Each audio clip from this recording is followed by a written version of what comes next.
Good morning, traders. TGIF. It's NFP day today. First of all, let's look at some of the news from yesterday, the data overnight, and then we'll look at the weather forecast for your markets later on today. I'll be joined in a couple of minutes by Stelios, and then afterwards we'll have another update from our Elliott Wave professional surfer, Grega. He made some absolutely stellar calls earlier this week, so we are going to look at a few of those updates. But without delay, let's go to the news. Just give me a sec.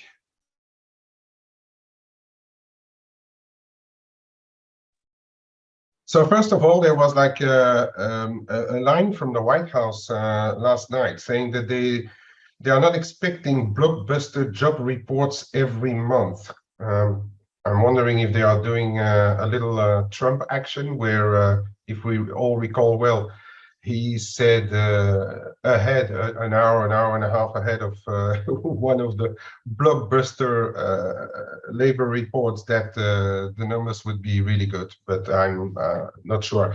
After yesterday's ADP, we need to be a little bit cautious, but as we know, the ADP are not always the right barometer for what the NFPs can bring us. We had a couple of comments. Well, we had comments again from central bank, Brainard, from the Fed, saying that it's not sure that they will have to pause in September. They want to go to neutral if needed above. So that rhetoric hasn't changed yet. And then we had the Deputy Governor of the Bank of Canada, Baudry, who came out with the most hawkish speech seen in a long while. Bank of Canada is firmly pressing on the accelerator to normalize and even go above. He was talking about rates possibly having to go above 3%. A couple of other comments. We saw the Goldman Sachs COO Waldron echoing what JP Morgan Diamond was saying, that we might be in for a rough ride. Diamond was calling it a hurricane, be ready for a hurricane, and Waldron said he roughly the same, that there was a lot of risk in the system. The market doesn't trade it yet because we are still seeing equity markets holding up pretty well, despite higher yields everywhere. But we will have to see once QT really kicks in, what really is going to be the impact. But even this month, if QT kicks in, they're still doing a bit of reinvestments of maturing bonds. So the impact might still have to wait a little bit. And then in geopols, Russia announced Pacific fleet exercises. It's going to be a small scale, but last time when they passed through in between, actually, the two main Japanese islands during those exercises, because there's a very thin strip of international waters, it created a bit of animation in the zone. So we are going to keep an eye on that. They will do those exercises starting today for a week. And then lastly, yesterday we had the OPEC confirming that they will hike the output a little bit, but the market, after an initial small drop in oil prices, shrugged it off, thinking that it's not enough to compensate for the lack of Russian output, and oil still rose. And we had later on news that the U.S. stockpiles are still coming up. So that for the main news. I haven't seen much else. No, China and Hong Kong were off today.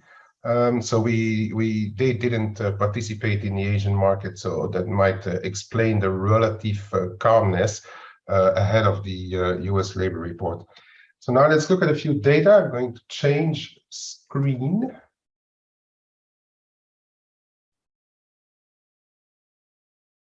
All right. Good morning, Cayman. Morning, everybody. Hey, how are you? I'm very well, thank you. Yeah, I'm Very well. just going over to the where is it? Here it is. Okay, can we see the data screen? Yes. Okay. So as I was already saying, it's still a holiday in the UK as well. So the markets are very actually quite quiet this morning. But we are of course waiting for the US labor report.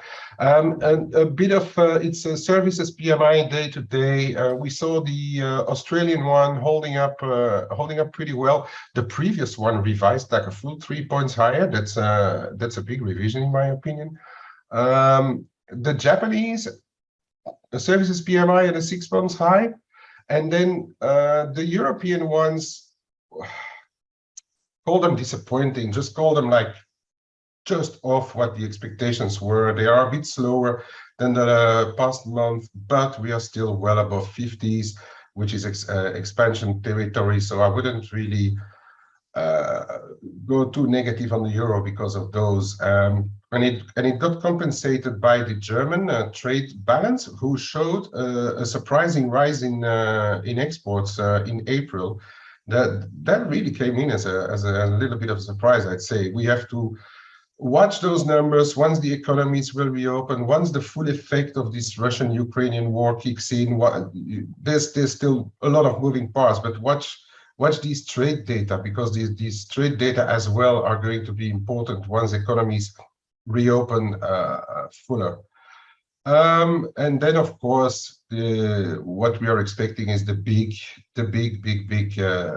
US labor report. I can see a few scenarios, but if you have any initial thoughts, Stelios, fire away. Excuse me. First of all, we do need to mention that Eurozone retail sales missed by quite a bit. So the Eurozone data were pretty red all around.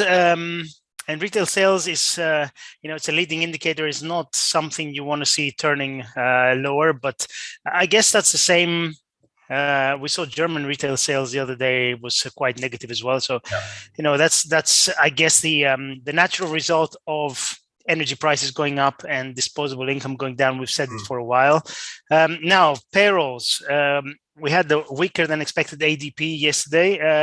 I know that's not terribly correlated, but the general picture is that things are turning south in the States, everywhere, slowly, and it makes sense. It does make sense as financial conditions tighten. And costs rise. Companies are going to be finding it tougher. We had Elon Musk saying, I don't know if you mentioned it in the first. Yeah, no, not yet. Elon Musk said he needs to cut 10% of the workforce or something like that, and so his outlook is not great, and it's just worrying. It's just worrying. So I think going forward, we're going to see disappointing data. Will we see one today on payrolls? If you put a gun to my head, I think it's going to be, below expectations. Yeah. Obviously, this doesn't change from one day to the next, but the general trend is now turning. Now, what you correctly said before was that equities seem to be unaware or don't care yet. We had the big up day yesterday. Okay, we're down a little bit today. We're still chopping sideways. But if you had told me that yields are rising, from 270 back up to 292 now in 10-year US, and all this stuff happening, and oil still staying elevated, I would have said, yeah, I think equities are going to be lower, but they're not. So they are resilient, but I think maybe Blake is right. We get one final push, and then we get a proper leg lower. I don't know, but yeah, exactly. And what I said before, that I saw this it was a tweet actually from somebody who said, like, despite they're starting QT this month, there's still a lot of bonds maturing, and they will reinvest still a net of $70 billion. So that means that liquidity wise, the system is still full, and so mechanically, you have those money managers portfolios, and they will still like being like, okay, we're still like roughly in full liquidity. Yes, yields are rising, But I think mechanically somewhere they still want to hold, compared to their models and compared to the liquidity, they still want to hold a big book. Now, if the data continue to turn sour, as you rightly pointed out, then I think the situation may change rapidly with the combination of QT and those high yields. It may change virtually from one day to another, and we will have to wait and see how those data develop, right? Yes, the thing is that the dips are still being bought. That's the thing. We haven't seen any kind of capitulation. We're down, 15%, almost 20 from the highs, but dips are From still lofty being bought. highs. Sorry? From very lofty highs. From very lofty highs, yes, and exactly. Very high valuations. We cannot forget that. I mean, the market cannot continue to eternally to price in such high valuations that we had over the period of the massive liquidity injections, right? Yes. Our friend Anne says here, a natural correction going on here, so we can deduct from all of that we are still in a very buoyant environment if we take into account that we just correct from lofty valuations, right? Yes. Yeah, okay. So, coming back to this US labor report, I think trading-wise, either you take it from the longer end and you look at how the whole thing is developing, which for the time being would put us a little bit, I think, on the sidelines. But what, of course, our listeners are much more interested in is what is going to happen today. So I think there's a couple of scenarios possible. Either we get a surprising, with what I would call and what we would call, I think we agree on that, we get a surprising beat today, in which case yields should ramp higher, which initially should put pressure on the equity markets and see the dollar creep up. But then let's not forget that good data are usually okay for companies as well, if they hire more and if the workforce increases. That is one scenario. The second scenario is we come roughly in line, and that's going to be leaning close to scenario number one, whether it's a beat or equal. And we, of course, have to look at the components like wages and the U6 employment and the headline unemployment rate, of course, which is expected to tick down another 0.1%. The 3.5% is really massive. It's really, really, really good for any country, really, and especially a big bloc like the US. So I think an inline number will probably have a lesser reaction, but still a positive reaction initially for the dollar. But we will have to, and I will come back to that, we will have to differentiate dollar versus which currency in a way.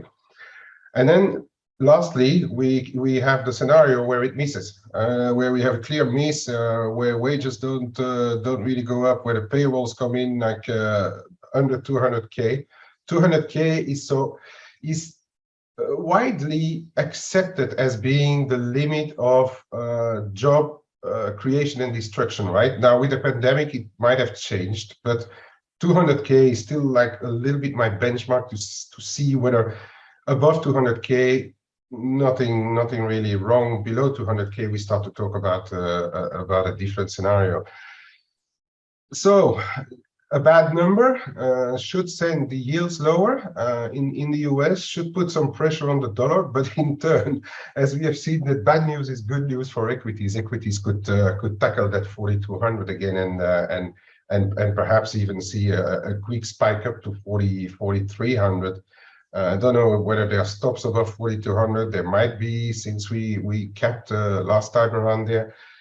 We might see a quick spike then. So that's about the three scenarios for yields and equities. And I don't know if Gregor joined us already. I don't see him. I just wrote to him.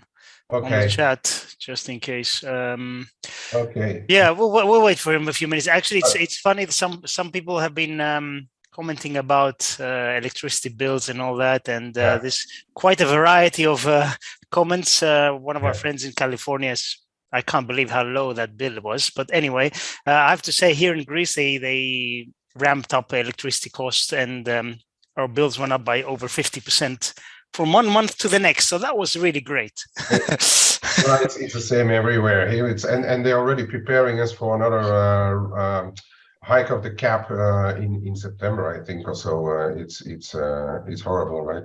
Yeah, yeah. And also, and in the meantime, energy prices are not coming off. Okay, we had a bit of a dump in nat gas, but then for how long? Yeah. And also, it doesn't mean that as prices go down, bills are going to get adjusted straight away. They're going to let a few months go by, see how things go. The usual. It's like oil prices, fuel prices at the gas pump. Oil goes to $100, they go up straight away. Goes back down to 50, they stay there. Or pretty much.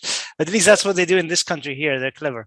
And I'm also reading what Gary said, like these could actually have a real effect on discretionary spending in the UK and Europe. It's absolutely correct, right? And that's one of the reasons why I'm overall I can't be bullish sterling right now. Whatever happens in all the rest, my heart and my brain says we need to still sell sterling on rallies, not only because of those energy bills, because that's roughly the same everywhere, but there are other issues, the Northern Ireland situation, the Bojo situation still lingering below. But before I actually move over to charts as such, I want to, because I said we have to make a distinction between different dollar pairs. I think it's important to make a distinction between those better yielders and the ultra low yielders, which brings us back to central bank diversion as well. So I think if it comes out like a bullish dollar, news, let's put it that way, data. I think the one that is going to possibly ramp higher straight away is going to be dollar yen again. We're turning around 130. We had it also went back up with yields, and it will still go. And then thanks to a better equity environment. But this thing still looks to be, after what the Bank of Japan members have said, this still looks to be the most vulnerable currency to me if the dollar would go higher. Then the next big question of the day, I think, is going to be whether euro dollar on weaker US data, if they come out weaker, whether euro dollar can finally tackle that 108 figure 30, which I already said, and then I'm going to take you over to the charts anyway now. I've already said that this is a big zone, so let's go for some confirmation here. As we can see, this red line coming from 2017, we have been talking about that for a long while. But this red line here, the bounce that we saw here before, and then the retest above, and then the dump below, we stopped shy of it earlier in the week, and we are now turning around 107.5. So it's like a crowd waiting for the gates of the festival to open to see their favorite group, but whether the group is going to be ill and cancel the festival, or going to go for the massive show, is something that we'll have to wait and see for this afternoon. It's a big zone, this 108 figure 30, figure 40 right now in the euro dollar. So there's as usual a couple of scenarios. I'm neutral on this for now. There's a couple of scenarios. We can go test it and then fail, and then come all the way back to this 106.40 zone, even 106 the figure in my opinion if it fails. Or we could have good dollar numbers and straight away go down with US yields ramping higher. So to me, for the market, since it's the biggest traded currency pair, this is the big question of the day. Do we break? Cayman, Yeah. sorry to interrupt. For me, at the moment on the euro dollar, there's one clear level, which is around 108.10, 108 to 108.10. If we break that, that's a clear signal for me. On the downside, I'm not sure yet. I'm not sure where I would want to either sell it or fade it. But I think the clear thing is 108.10. If we break that today, I think we're going straight higher. Okay. Yeah, that's just my view. You know, inside the same zone, right? Yeah. No, I think it's really the question of the day, right, for the euro. Yes. Do we break higher or not? And if we don't today, this will only reinforce that 108 level, right? If we don't break today, because today could be like the ideal moment to go and break it into then the next couple of weeks central banks, but we will come back to that later. Yeah. This dollar yen here, this is really, I mean, we've consolidated here. We could argue that we are still in this big possible flag, but we've the smaller downside channel has been broken again, and look at that, not a lot of corrections, right? So if we get a really good dollar data coming out, this thing, I reckon we are going to test the highs again. If we fail, have a look at the low 129s. We came back there earlier in the week. Sorry, on the 129.15. That is going to be the first level of test on going to the downside on this dollar yen. Aussie, or let's first go have a look at dollar CAD, because that's interesting as well. Okay, it's a little bit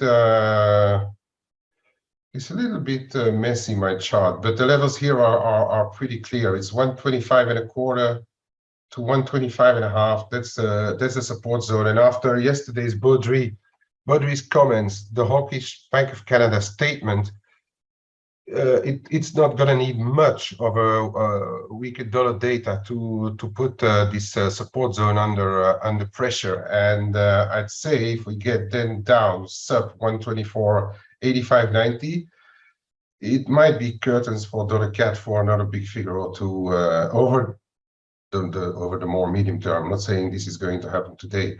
And as we can see here, 126.80, we are a little bit away from that, 126.80, 126.5. And if we go back up to the daily, that is where we had this big confluence of fibs and moving averages, which in the end capped before we went lower after the Bank of Canada. So that's going to be the zone that I'm watching.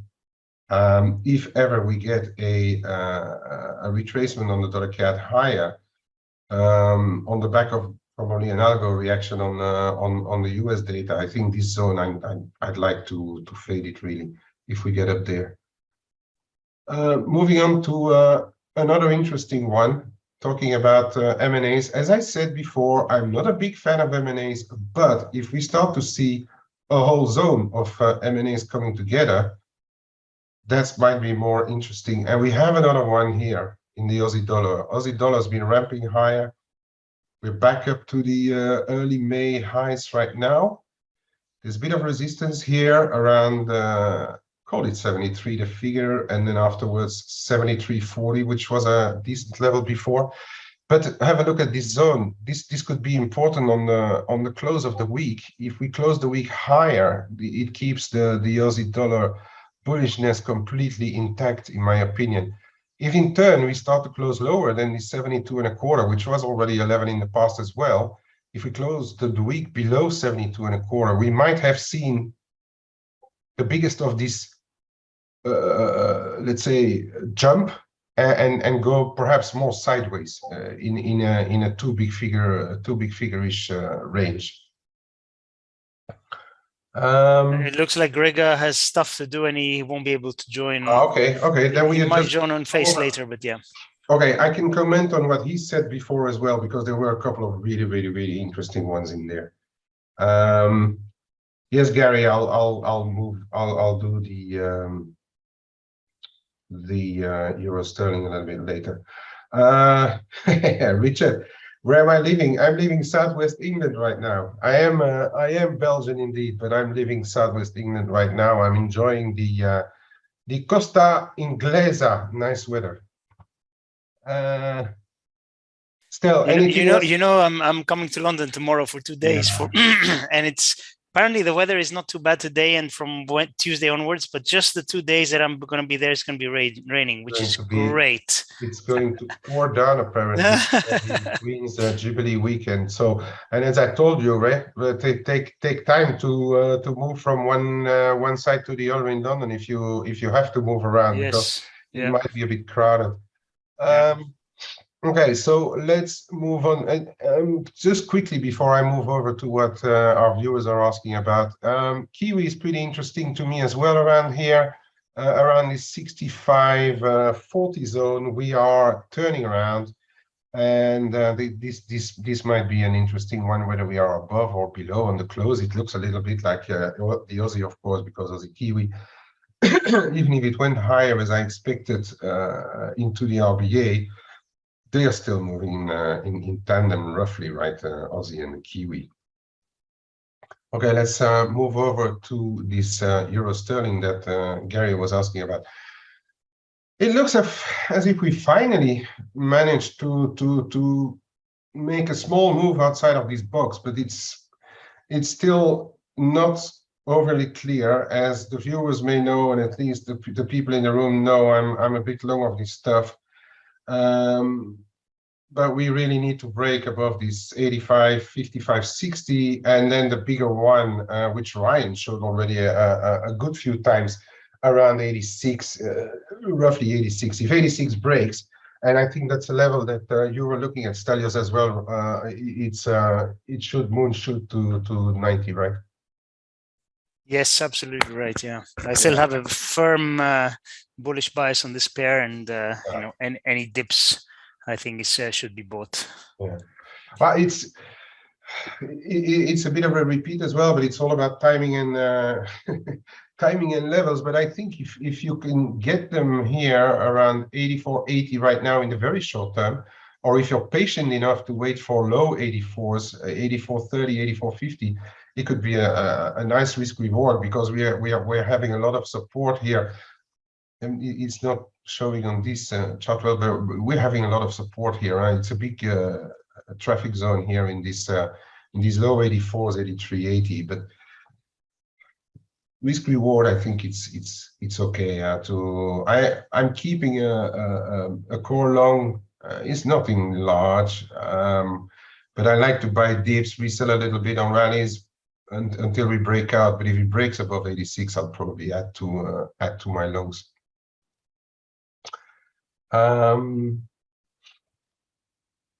Okay, metals, and that was what Greg called earlier this week. Absolutes, what a call that was. So I also showed this one, and it held really, really, really right where the level of last resort for me. I found it a little bit fragile, but it really held this level really well. Gregor was long from here, more around this red line zone, looking for a move up to 1870s. Well, I mean, we stopped at 1874. I think he upped his target zone now to the 1900, which is completely legit, and put his stop now right under the 1850 zone, which is above the 200 DMA, but it's guaranteeing profit. And that's the thing about trading, guys. If you can get into profit and then lock in so that the initial position bears zero risk, it's an absolutely great trade. And then you can ride the train for as long as it rides. I'd say if I would have been long, I would have. Well, I've been long a little bit, but like a buck or two here and there, and it wasn't even a real position. But I would take a little bit off here so that everything is making money regardless whatever happens later, and then keep some up for the 1900 indeed. but it was an absolutely great call. Silver is trying again. Is it going to hold this time? The 22 figure 15 zone? You know what? We've seen that gold and silver going higher despite higher yields, which shows that they respect the some of the PMIs that weren't really falling out of bed. And I think the silver and gold traders are hoping or banking or betting that the economy is not completely going to fall out of bed. And if we get those reopenings in China working a little well, this one could actually take off now, right? What do you think, Stel?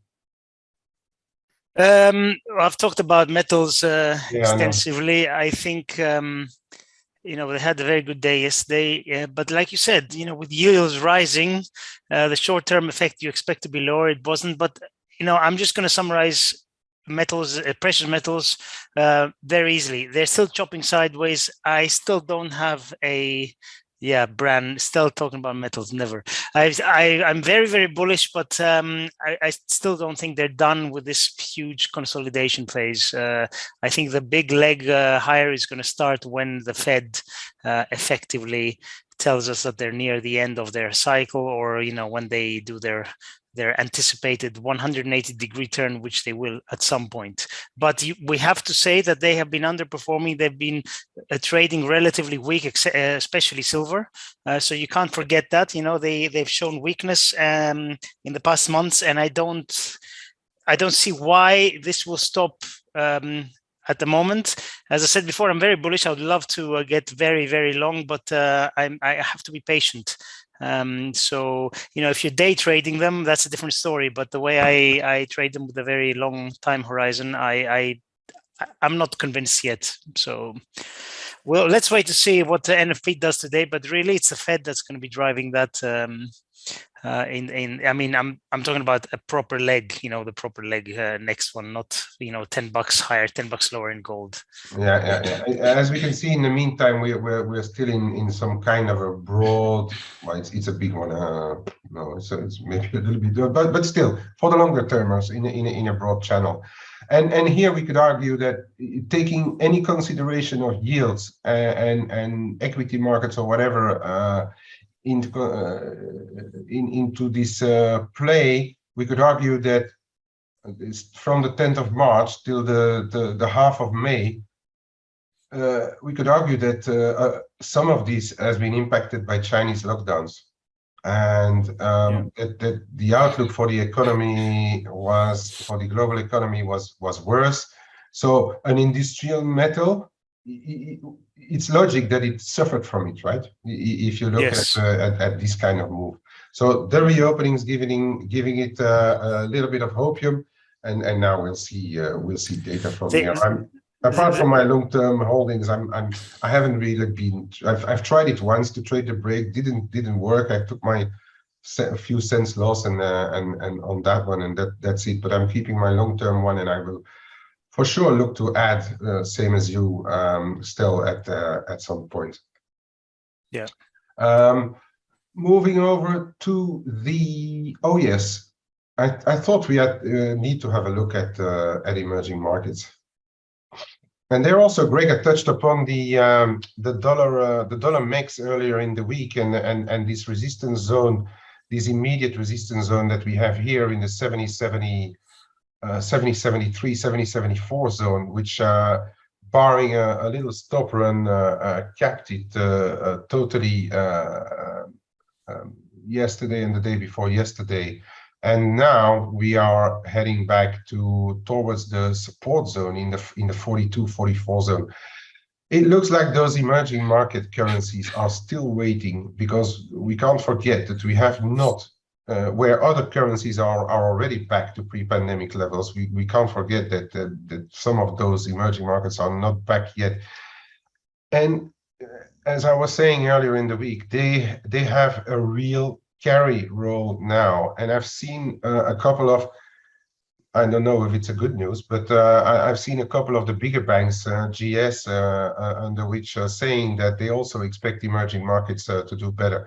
I'm a deep buyer on MEX. If ever this breaks 42, 44, I'm going to probably trying to accompany it again. I do think we sooner or later, I do think we have a chance that emerging markets strengthen more, and we could see it back to this 18.5 at some stage, in my opinion. Get through this 70, 75, then we have already the next one waiting around the 20 zone, which is going to be another resistance. We could also, I can add one here actually. Is it a parallel to the other one? Possibly. But there's your other one. There's your other channel. So that puts it even in a downward channel, but could see a bit of support coming in and around 1930. But the overall picture to me is still bullish mix until, as usual, until economic data, or if economic data completely turn around and we get heavy recessions, then it's not a good idea to be long emerging markets. Dollar rand is another one. Look at this. Here. We capped around the big resistance, and now we are on big support. We can also see this confluence of moving averages around the 1525, 1530 zone. But we have a trend line here, we have a fib here. It's big. This morning they went for a quick stop run below 180, below 1540, but I think it was only that to try and get some stops out of the way before the U.S. labor report to have those risks out of the books. But we're hanging just there. So as long as we are staying to start with below 1565, the risk is that we are going to get a break here. This morning's PMI was just over 50. It's always a risk in South Africa that data turns sour over there, and they have those electricity power rounds. But for the time being, emerging markets are doing pretty well, and I wouldn't rule it out, to see a break and to go another 3 or 4% down. But that's providing we hold below 1565. And then last one I was going to show, despite them being closed, dollar yuan came back lower today. There's a bit of and I read a couple of comments saying that despite PBOC being on an injection and easing path, and they are going to do a lot to support their economy, that people are starting to reinvest in China, and I think that has to do with those reopenings. So we might have a bit of a mechanical effect that people buying Chinese yuan to invest over there. So this 661 might come a little bit in danger, but I'm still in the more medium term in the PBOC easing and supporting the economy stance. So a break under 660, I may try to start to catch a knife here. I think CNH isn't done. We might have a last leg higher up there. Of course, if you break below 50, 52, it's probably curtain, and we go back to the low. So that's it. And then a few more questions. Richard, QT has already started in the US, but as I was saying earlier, the big maturities make that the QT is not going to compensate fully for this month's reinvestments. I think from next month on, it might the picture might change. So my timing was a bit out, perhaps, on the impact on the dollar from QT, but they have started already. Is there anything else you want to talk about, Stel, while I'm running through the chat to see if there's any more questions? Not really, no. No, we just wait for payrolls today, and I can't wait for the concert on Sunday. Come on, I can't talk about markets. I'm very jealous because they are the best musical group anyway of all time. So yeah, and you know what? My wife agrees as well. It's one of the few things we agree with. No, wow. but they're our favorite group by a mile. So we're very, very happy. Mine too. Yeah. Okay, the last question I wanted to answer before we going to close is the sterling has problems. I agree, but how high can eurozone rates go once they get back to zero? Can EU withstand much higher rates? They can. This time is my bullishness on euro sterling. Yes, in a way, we have to agree. We don't know what ECB is going to do, but I'm not only looking at the interest rate differentials on that one, but regarding the ECB, we've seen calls now that Deutsche Bank was one of them, and then I've seen other people starting to mention it, and the pricing to mention it, that for December or October, the euro rates are starting to price the possibility of a besides a couple of 25s of a 50 BPs one-shot rate hike. We touched upon this one, I think maybe during the FACE experience. It is a possibility that that there is a 50 BP because inflation is absolutely spiking. But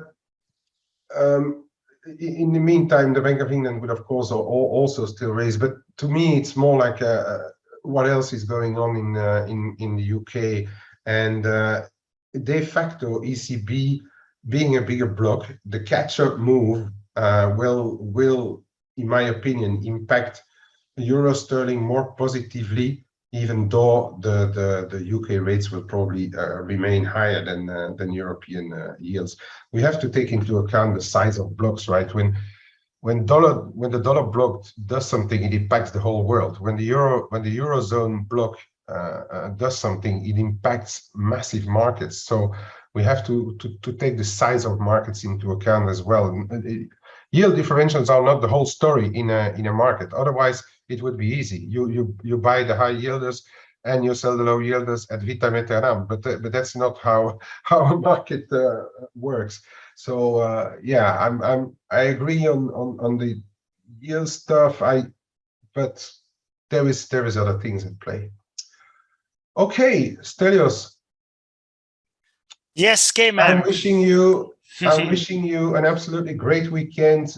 Enjoy Queen. Thank you. Take some pictures. Let us know how it went. I expect you next week to come and give us a few songs. The representation. All right. Thank you, my friend. Thank you. And thank you for your company this week. No, it's been a pleasure, and sorry about the day that I couldn't make it. Absolutely, but no problem, my friend. Absolute pleasure. Thank you, everybody. Thank you, guys, for tuning in. Thanks, everybody, for your company this week. Have a great fruitful NFP, but don't forget, measure your risks and don't blow up your account this afternoon. There's always the next opportunity around the corner. Make sure that you can take it. Thank you all for listening, and we talk to each other next week. Cheers. Bye. Hey traders, this is Blake Morrow with ForexAnalytix. Thanks for stopping by our YouTube channel. Don't forget to like these videos, share them, and subscribe to our channel so you don't miss any of the content that we provide here for free. Thanks for stopping by. I'll see you in the next video.